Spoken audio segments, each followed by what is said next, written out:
Hi, I'm Travis from TELUS. Today I'm going to show you how to mount your V523 indoor camera. The location that I've chosen for my indoor camera gives me a clear line of sight down the center of my garage and driveway. The reason we want to run a speed test in our desired location for our camera is not so much for the download speed, it's more the upload speed that we're looking for.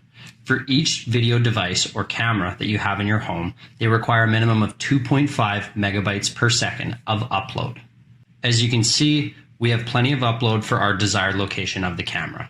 Now that we've chosen our location and we've tested our Wi-Fi to confirm we have appropriate speeds, let's go over what's included in the box. You're gonna have your camera, the power cable, 2 screws, and then our mounting bracket. You will require a Phillips in order to install this today.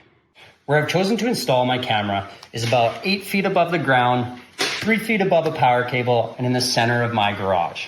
In order to mount your camera, you're first going to want to grab your mounting bracket. If you look on there, there's going to be a little arrow that's pointing up. Make sure that's pointing towards the ceiling. Grab one of your screws,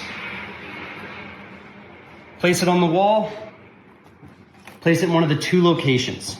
Give it a little screw in. Just going to make sure that's still pointing towards the roof. And then I'll go ahead and install my second screw.